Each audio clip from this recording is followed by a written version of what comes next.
Les fruits de l'esprit. Shora Kutu. Édition, ANJC Productions. Alliance des Nations pour Jésus-Christ. 2LESFRUITSDELESPRIT. Symbole copyright 2013 nouvelle édition, ANJC Productions. Alliance des Nations pour Jésus-Christ. 5 avenue de l'Orme à Martin / 91 080 Courcouronnes.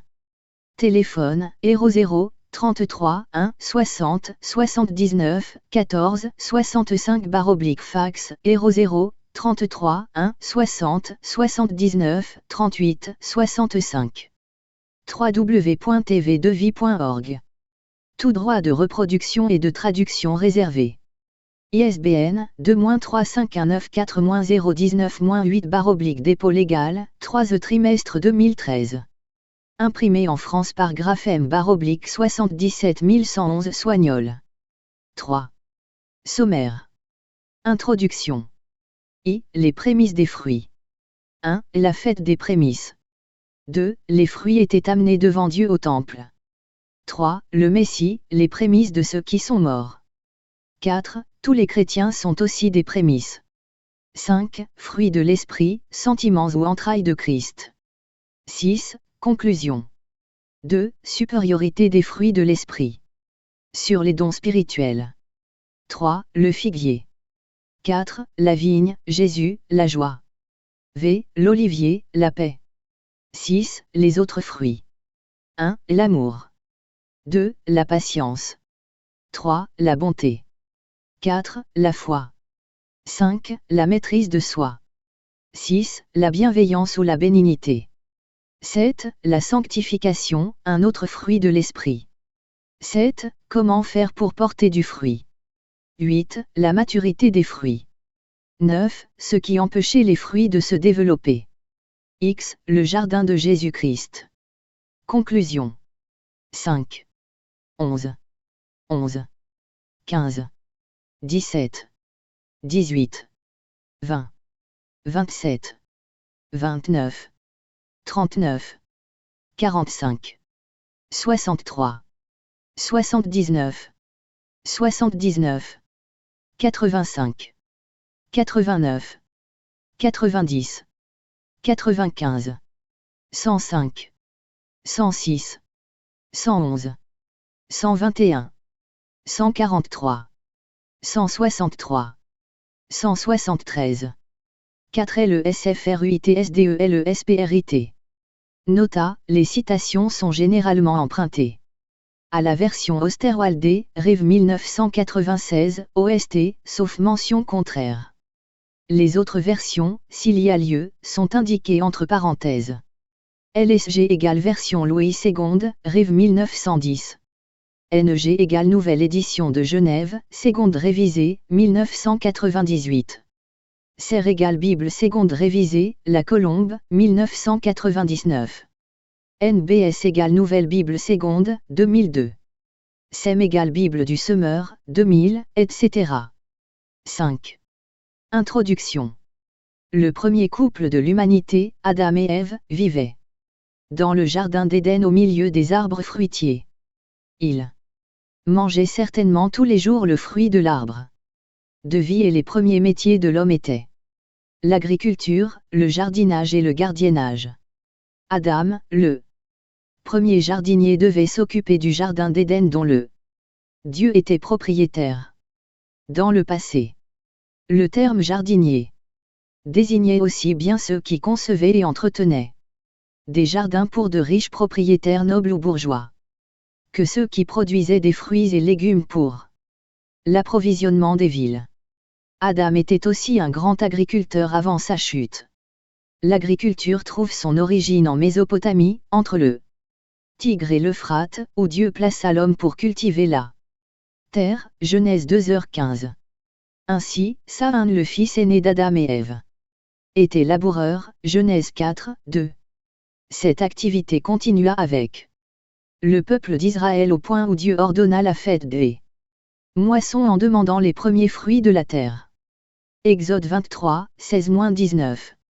Jésus se présente comme le semeur ou l'agriculteur.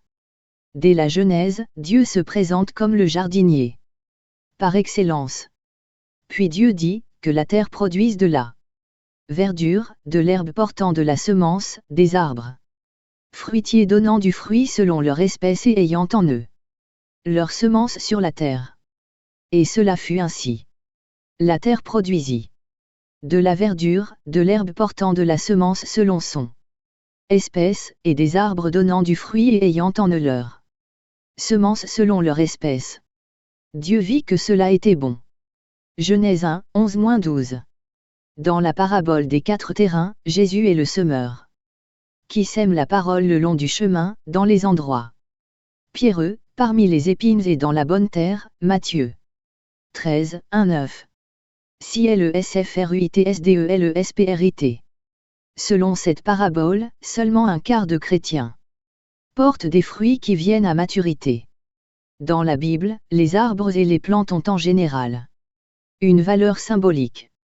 Israël est comparé à un figuier, à une vigne et à un olivier, et Ésaïe 5, Zacharie 3h10, Matthieu 24h32. L'Éternel Dieu forma l'homme de la poussière de la terre, il souffla dans ses narines un souffle de vie et l'homme devint un être vivant. Puis l'Éternel Dieu planta un jardin en Éden, du côté de l'Orient, et il y mit l'homme qu'il avait formé. L'Éternel Dieu fit pousser du sol des arbres de toute espèce, agréables à voir et bons à manger, et l'arbre de la vie au milieu du jardin, et l'arbre de la connaissance du bien et du mal. Un fleuve sortait d'Éden pour arroser le jardin, et de là il se divisait en 4 bras. Le nom du premier est Piscon, c'est celui qui entoure tout le pays de Havila, où se trouve l'or. L'or de ce pays est pur, on y trouve aussi le bédélium et la pierre d'onyx. Le nom du second fleuve est Gihon, c'est celui qui entoure tout le pays de Cush. Le nom du troisième est Hiddekel, c'est celui qui coule à l'orient de l'Assyrie. Le quatrième fleuve, c'est l'Euphrate. L'Éternel Dieu prit l'homme, et le plaça dans le jardin d'Éden pour le cultiver et pour le garder. L'Éternel Dieu donna cet ordre à l'homme, tu pourras manger de tous les arbres du jardin, mais tu ne mangeras pas de l'arbre de la connaissance du bien et du mal, car le jour où tu en mangeras, tu mourras. Genèse 2, 7-17. Le lieu d'habitation d'Adam et Ève était le jardin d'Éden. Un lieu plein d'arbres fruitiers de toutes espèces différentes et variées. Le jardin d'Éden était entouré de 4 bras de fleuves. Et chacun de ces fleuves portait un nom qui avait une signification particulière. Ces 4 fleuves étaient Piscon, nom qui signifie augmentation. Gihon, nom qui signifie source jaillissante. 7. Source était près de Jérusalem où Salomon fut oint et proclamé roi, un roi à 1h38. 7. Hiddekel, nom qui signifie rapide. Ce fleuve est aujourd'hui connu sous le nom de Tigre.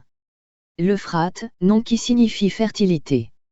Ces 4 bras de fleuve nous parlent des bénédictions que le Saint-Esprit nous accorde. Celui qui est arrosé par l'Esprit de Dieu connaîtra une augmentation, Piscon, rapide. Hiddekel, des fruits dans sa vie. Il vivra une vraie fertilité. Euphrate, et sera une source, Gihon, de bénédiction pour les autres. Jean 4, 13-15. Éden, nom qui signifie délice ou plaisir, était un lieu de joie, de bonheur, de délice où l'homme s'épanouissait complètement grâce aux fruits de son jardin. Mais après sa chute, le Seigneur le chassa de ce jardin afin qu'il n'ait plus accès à l'arbre de vie. Genèse 3, 22-24. Par la suite, Dieu choisit Israël afin de faire de cette nation un autre jardin d'Éden provisoire. Mais comme Adam, Israël fut disqualifié à cause de ses péchés et du manque de fruits. Si la plupart des Juifs ont été retranchés de l'olivier franc, selon Romains 11, c'est parce qu'en tant que première vigne de l'Éternel, ils n'ont pas porté les fruits que le Seigneur attendait. Je chanterai à mon bien-aimé le cantique de mon bien-aimé sur sa vigne. Mon bien-aimé avait une vigne sur un coteau fertile. Il en remua le sol, ôta les pierres, et y mit un plan délicieux, il bâtit une tour au milieu d'elle, et il y creusa aussi une cuve. Puis il espéra qu'elle produirait de bons raisins, mais elle en a produit de mauvais. Maintenant donc, habitants de Jérusalem et hommes de Jude, soyez juges entre moi et ma vigne. Qui avait-il encore à faire à ma vigne, que je n'ai pas fait pour elle? Pourquoi, quand j'ai espéré qu'elle produirait de bons raisins, en a-t-elle produit de mauvais? Je vous dirai maintenant ce que je vais faire à ma vigne. J'en arracherai la haie, pour qu'elle soit broutée, j'en abattrai la clôture, pour qu'elle soit foulée aux pieds. Je la réduirai en ruine, elle ne sera plus taillée, ni cultivée, les ronces et les épis n'y croîtront. Et je donnerai mes ordres aux nuées, afin qu'elles ne laissent. Introduction. ULESFRUITSDELESPRIT. Plus tomber la pluie sur elle. La vigne de l'Éternel des armées, c'est la maison d'Israël, et les hommes de Jude. C'est le plan qu'il chérissait. Il avait espéré de la droiture. Et voici du sang versé. De la justice, et voici des cris de détresse. Et Ésaïe 5, 1, 7. Lorsqu'une terre est abreuvée par la pluie qui tombe souvent sur elle, et qu'elle produit une herbe utile à ceux pour qui elle est cultivée, elle participe à la bénédiction de Dieu, mais, si elle produit des épines et des chardons, elle est réprouvée et près d'être maudite, et on finit par y mettre le feu. Hébreux 6, 7-8. Israël était la vigne du Seigneur, elle était arrosée et Dieu espérait qu'elle produirait de bons fruits, mais elle en a produit de mauvais et a fini brûlée par le feu, destruction. En l'an 70 du temple de Jérusalem par le feu. Le peuple d'Israël a été rejeté, mis à l'écart par Dieu. Parce qu'il ne portait pas de fruits. En effet, le Seigneur envoya plusieurs de ses serviteurs vers ce peuple afin de les interpeller sur la nécessité de donner des fruits, mais ils furent lapidés, chassés et certains d'entre eux tués. Il envoya aussi son propre fils qui fut également exécuté. Marc 12, 1-12. Jean-Baptiste demanda aux chefs des Juifs de produire des fruits dignes de la repentance. En ce temps-là parut Jean-Baptiste, prêchant dans le désert de Judée. Il disait: Repentez-vous, car le royaume des cieux est proche. Jean est celui qui avait été annoncé par Ésaïe, le prophète. Lorsqu'il dit: C'est ici la voix de celui qui crie dans le désert. Préparez le chemin du Seigneur, aplanissez ses sentiers. Jean avait un vêtement de poil de chameau, et une ceinture de cuir autour des reins. Il se nourrissait de sauterelles et de miel sauvage. Les habitants de Jérusalem, de toute la Judée et de tout le pays des environs du Jourdain, se rendaient auprès de lui, et, confessant leurs péchés, ils se faisaient baptiser par lui dans le fleuve du Jourdain. Mais, voyant venir à son baptême beaucoup de pharisiens et de sadducéens, il leur dit: Race de vipères, qui vous a appris à fuir la colère à venir? Produisez donc du fruit 9. Digne de la repentance, et ne prétendez pas dire en vous même: Nous avons Abraham pour père. Car je vous déclare que de ces pierres-ci Dieu peut susciter des enfants. À Abraham, Matthieu 3, 1-10. Selon Jean-Baptiste, Israël, la vigne de Dieu, était cet arbre qui ne portait pas de fruits. Il a prophétisé que les arbres qui ne porteraient pas de fruits seraient coupés. Déjà, la cognée est mise à la racine des arbres, tout arbre donc qui ne produit pas de bons fruits sera coupé et jeté au feu. Matthieu 3h10. La prophétie de Jean-Baptiste s'est malheureusement accomplie, puisque Paul dit dans ses écrits qu'Israël a été coupé parce qu'il ne portait pas de fruits. Mais si une des branches ont été retranchées, et si toi, qui étais un olivier sauvage, tu as été hanté, greffé, à leur place, et rendu participant de la racine et de la graisse de l'olivier. Ne te glorifie pas aux dépens de ces branches. Si tu te glorifies, sache que ce n'est pas toi qui portes la racine, mais que c'est la racine qui te porte. Tu diras donc: les branches ont été retranchées, afin que moi je fusse hanté. Cela est vrai, elles ont été retranchées pour cause d'incrédulité, et toi, tu subsistes par la foi. Ne t'abandonne pas à l'orgueil, mais crains, car si Dieu n'a pas épargné les branches naturelles, il ne t'épargnera pas non plus. Romains 11, 17-21. Ce qui s'est passé avec Israël se passera également avec les chrétiens qui ne portent pas de fruits. Ils seront coupés et jetés dans le feu de la géhenne, Jean 15, 1-8, car l'histoire de l'Église est similaire à l'histoire juive. Frères, je ne veux pas que vous ignoriez que nos pères ont tous été sous la nuée, qu'ils l'ont tout passé au travers de la mer, qu'ils l'ont tous été baptisés en Moïse dans la nuée et dans la mer, qu'ils l'ont tout mangé le même aliment spirituel, et qu'ils l'ont tout bu le même breuvage spirituel. Car ils buvaient à un rocher spirituel qui les suivait, et ce rocher était Christ. Mais la plupart d'entre eux ne furent point agréables à Dieu, puisqu'ils périrent dans le désert. Introduction. DLESFRUITSDELESPRIT. Or, ces choses sont arrivées pour nous servir d'exemple, afin que nous n'ayons pas de mauvais désirs, comme ils en ont eu. Ne devenez point idolâtres, comme quelques 1-2, selon qu'il est écrit, le peuple s'assit pour manger et pour boire, puis ils se levèrent pour se divertir. Ne nous livrons point à l'impudicité, comme quelques-uns d'eux s'y livrèrent, de sorte qu'il en tomba 23 000 en un seul jour. Ne tentons point le Seigneur, comme le tentèrent quelques-uns d'eux, qui périrent par les serpents. Ne murmurez point, comme murmurèrent quelques-uns d'eux, qui périrent par l'exterminateur. Ces choses leur sont arrivées pour servir d'exemple, et elles ont été écrites pour notre instruction, à nous qui sommes parvenus à la fin des siècles. Ainsi donc, que celui qui croit être debout prenne garde de tomber. 1 Corinthiens 10, 1-12. Craignons Dieu et produisons du fruit afin de ne pas être retranchés et séparés de Christ notre arbre, car ce qui est arrivé à certains Hébreux peut aussi arriver à chacun d'entre nous. Plusieurs histoires et paraboles dans les évangiles nous démontrent bien que le désir du Seigneur est que nous portions des fruits selon les Écritures. Le figuier stérile maudit par le Seigneur, Matthieu 21, 18-22. Les chrétiens stériles seront retranchés et jetés dans le feu, Matthieu 3h10. La parabole des vignerons, Matthieu 21, 33-41. La parabole du figuier, Luc 13, 6-9. Nous verrons tout au long de ce livre que la condition sine qua non pour porter des fruits est de donner totalement sa vie à Jésus-Christ. Produire les fruits de l'Esprit n'est pas chose impossible, car avec Dieu, tout est possible, et avec lui, nous ferons des exploits. Psaume 60, 14. 11. Chapitre I. Les prémices des fruits.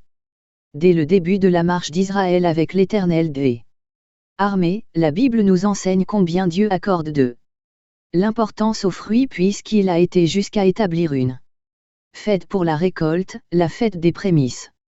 Les prémices, en Israël, consistaient dans le prélèvement des premiers fruits mûrs, offerts à l'Éternel, comme l'étaient les premiers-nés de l'homme et des animaux. Le Seigneur avait établi cette fête en Israël, dont la fête des prémices, afin de recueillir les premiers fruits des Hébreux. 1. La fête des prémices. L'Éternel parla à Moïse, et dit, parle aux enfants d'Israël. Et tu leur diras, quand vous serez entrés dans le pays que je vous donne, et que vous y ferez la moisson, vous apporterez au sacrificateur une gerbe, prémisse de votre moisson. Il agitera de côté et d'autre la gerbe devant l'Éternel, afin qu'elle soit agréée, le sacrificateur l'agitera de côté et d'autre, le lendemain du sabbat.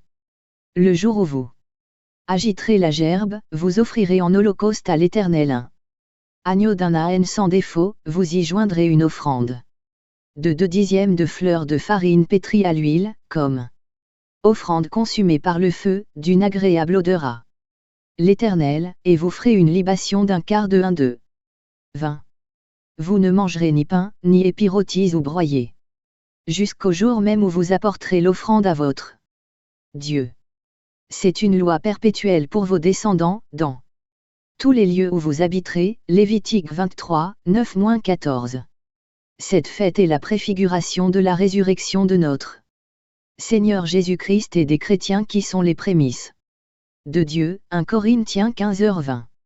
12 LESFRUITSDELESPRIT. La troisième fête de l'Éternel, la fête des prémices, en hébreu, Omer, tombait pendant la semaine de Pâques. Elle est présentée dans la Bible comme une fête d'action de grâce pour la moisson. Elle avait un rapport avec le service des sacrifices. Pendant cette fête, les Juifs ne pouvaient manger des fruits de la nouvelle récolte avant le jour où la première gerbe de cette nouvelle récolte était apportée au sanctuaire et tournoyée devant Dieu en signe de reconnaissance pour la moisson. Vous ne mangerez ni pain, ni épirotis ou broyé, jusqu'au jour même où vous apporterez l'offrande à votre Dieu. C'est une loi perpétuelle pour vos descendants. Dans tous les lieux où vous habiterez, Lévitique 23h14. Au jour du roi Ézéchia, les fils d'Israël apportèrent en grande quantité les prémices du blé, du mou, et de l'huile, et du miel et de tous les produits des champs. 2 Chroniques 31, 5. Au retour de la captivité, nous nous engageâmes à apporter les prémices de notre terre, et les prémices de tous les fruits de tous les arbres, chaque année, à la maison de l'Éternel, et les premiers-nés de nos fils et de nos bêtes. Comme il est écrit dans la loi, Néhémie 10, 35,36. Les prémices, ainsi offertes à Dieu, étaient destinées aux sacrificateurs et aux Lévites, tout le meilleur de l'huile, et tout le meilleur du mou et du froment, les prémices qu'ils donneront à l'Éternel, je les donne à Aaron. Nombre 18h12, tu lui donneras les prémices de ton froment, de ton mou et de ton huile, et les prémices de la toison de tes moutons. Deutéronome 18h4. L'offrande des prémices consistait donc en un acte d'amour, d'obéissance et de reconnaissance. L'Israélite manifestait son amour pour Dieu dans l'obéissance, en lui donnant une partie, la première et la meilleure de ce qu'il avait reçu de sa magnificence. Il reconnaissait d'autre part que Dieu était le Créateur, celui auquel appartiennent toutes choses, le dispensateur de tout bien. 13. Et ce Dieu généreux, dans son infinie libéralité, veut encore bénir celui qui l'honore de ses biens, honore l'Éternel, des prémices de tout ton revenu, et tes greniers se rempliront d'abondance. Proverbe 3h9. Quand vous serez entrés dans le pays, et que vous y aurez planté toutes sortes d'arbres fruitiers, vous en regarderez les fruits comme incirconcis, pendant 3 ans. Ils seront pour vous incirconcis, on n'en mangera point. La 4e année, tous leurs fruits seront consacrés à l'Éternel au milieu des réjouissances. La 5e année, vous en mangerez les fruits, et vous continuerez à les récolter. Je suis l'Éternel, votre Dieu. Lévitique 19, 23-25. Canaan était un pays où coulait le lait et le miel. Je vous ai dit, c'est vous qui posséderez leur pays, je vous en donnerai la possession. C'est un pays où coule le lait et le miel. Je suis l'Éternel, votre Dieu, qui vous ai séparés des peuples. Lévitique 20h24. Une fois libérés de l'Égypte et entrés en Canaan, les enfants d'Israël avaient reçu un ordre indiscutable du Seigneur, celui de ne pas manger les fruits de Canaan avant 5 ans. Cette interdiction formelle du Seigneur se justifiait par la malédiction de Canaan, petit-fils de Noé. En effet, Noé avait maudit son petit-fils qui s'était ensuite installé à Canaan. Les enfants d'Israël entrèrent en terre promise environ 1000 ans après que Noé eut prononcé cette malédiction sur son petit-fils. Pourtant la terre qu'ils trouvèrent à leur arrivée était maudite, polluée, pourrie spirituellement, et il fallait du temps pour la purifier. Tu ne sèmeras point dans ta vigne diverses semences, de peur que tu ne jouisses ni du produit de ce que tu auras semé ni du produit de la vigne. Deutéronome 22h9. Il ne fallait pas qu'il y ait diverses semences dans le Même champ car il ne devait y avoir aucun mélange, or. Les Cananéens mélangeaient tout. Les prémices des fruits. 14 LESFRUITSDELESPRIT. La malédiction de Noé a eu de graves conséquences sur Canaan et ses descendants. Ces conséquences sont l'idolâtrie, l'inceste, la prostitution, la divination, la rébellion, les sacrifices humains, etc. Deux divinités étaient particulièrement vénérées par les Cananéens. Il s'agit de Béel et d'Astarté. Béel, dont le nom signifie maître ou seigneur, chevaucheur des nuées et maître de la foudre, était un dieu d'origine cananéenne. Or, rappelez-vous que Canaan était le petit-fils maudit de Noé. Astarté, également appelée Ashéra, était une grande divinité d'origine cananéenne. C'était une déesse de la fécondité, dont le culte à caractère sexuel était une source d'immoralité dégradante car ces prophétesses se livraient à une prostitution sacrée. Juge 2h13, 1 roi 11h05, 2 rois 21h07, 2 rois 23h13. Cette divinité ou démon avait certainement pollué la terre ainsi que les fruits de Canaan. Et Béel les arrosait avec d'autres démons. La terre de Canaan était donc une terre maudite et ses fruits devaient être considérés comme incirconcis ou impurs. Pendant 3 ans. La 4e année, tous les fruits devaient être présentés en holocauste au Seigneur. Et ce n'était qu'à partir de la 5e année depuis leur arrivée en Canaan que les Hébreux pouvaient enfin les manger. De même, lorsqu'une personne se convertit, le Seigneur doit la façonner pendant des années avant de lui confier une charge. Il lui faudra du temps pour que les fruits de l'Esprit mûrissent. Dans le Nouveau Testament, nous voyons qu'il a fallu 3 ans pour faire des compagnons de Jésus, des disciples accomplis. Les premières années, il n'y a donc pas de fruits consommables, car les fruits sont les conséquences d'un travail fait dans l'âme en amont. Et le travail de l'âme prend du temps car elle doit subir une métamorphose, une transformation. Une personne qui veut porter des fruits doit consacrer son âme à l'Éternel. 15.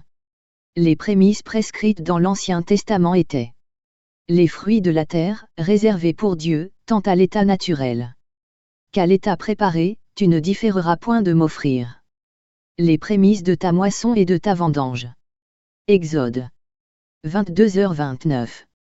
Tu apporteras à la maison de l'Éternel, ton Dieu, les prémices des premiers fruits de la terre. L'ordonnance est répétée en Exode 34, 26. Les Hébreux, à l'origine, étaient nomades. Dieu leur a promis la sédentarité, et les prémices en sont la réalisation. Les Juifs, heureux sur leur terre, cultivaient le souvenir des pérégrinations de leur père, et allaient à Jérusalem pour apporter au temple le fruit du sol. 2. Les fruits étaient amenés au temple devant Dieu. La Pentecôte est la fête qui commémore la promulgation de la Torah sur le mont Sinaï. Mais elle est aussi la fête de la moisson ou le jour des prémices. Le temps de la récolte était un temps de fête et de réjouissance. Les fermiers savaient qu'ils devaient tout à Dieu. La saison des moissons commençait à Pâques au début de la récolte du seigle, et en signe de gratitude, le peuple apportait le homer en offrande à Jérusalem. Les cultures dans les champs et les fruits commençaient à mûrir, mais les offrandes des premiers fruits mûrs ne devaient pas être apportées au temple avant la Pentecôte. Les prémices apportées au temple lors de la Pentecôte étaient le blé, l'orge, les raisins, les figues, les grenades, les olives et les dattes. Lorsqu'une personne traversait son champ, son verger ou sa vigne et remarquait un fruit mûr, il entourait celui-ci d'un brin de roseau et disait « Voici le premier fruit ». Il résistait à la tentation de le consommer et l'apportait comme offrande au temple. Après avoir cueilli toutes les prémices et y avoir ajouté encore beaucoup de fruits de première qualité, le fermier se rendait dans une ville principale et de là tous les fermiers allaient à Jérusalem. Les prémices des fruits.